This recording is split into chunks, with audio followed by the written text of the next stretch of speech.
Lucas 19, versos de 1 a 10, fala de Zaqueu, o publicano que gostaria de ver Jesus. E é interessante que Zaqueu era de pequena estatura, talvez um brasileiro aí, estatura mediana, e diz que ele teve dificuldades para olhar para Jesus. Ele chegou perto de Jesus e a multidão o impediu. E tem alguns ensinos aqui, alguns ensinamentos nesse texto. A Bíblia fala que Zaqueu não mediu esforços, ele não desanimou. Ele, diante de um obstáculo, ele não se deu por vencido. Ele subiu em uma árvore, procurou saber por onde Jesus ia passar, talvez consultou o Google da época, o mapa lá, e ele viu onde Jesus passaria. E diz que ele subiu numa árvore, uma figueira brava, para ver Jesus. E a multidão não o ajudou.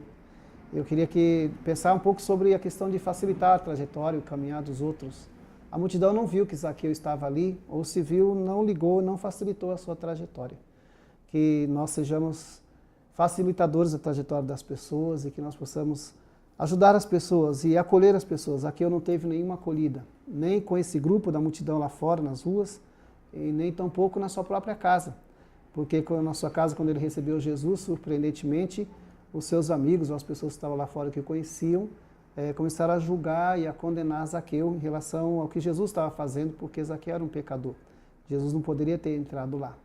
Então, que nós possamos ter um coração aberto, sem julgamento, sem juízo e sem crítica, porque Zaqueu foi o grande beneficiado. Ele foi o abençoado nessa situação e ele teve uma expressão de arrependimento por receber Jesus em sua casa com alegria.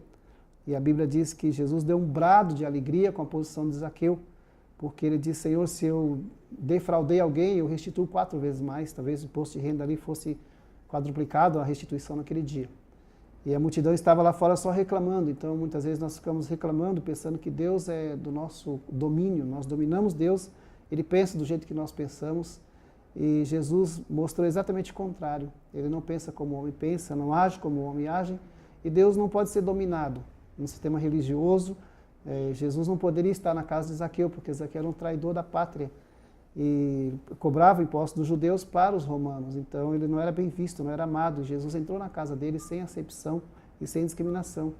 Isso mostra que Deus é bom, Ele tem um coração generoso, Ele é misericordioso, e nós devemos aprender com isto, na bondade do Senhor, e não desistir diante de um obstáculo. Zaqueu continuou na luta e ele venceu e teve a sua bênção.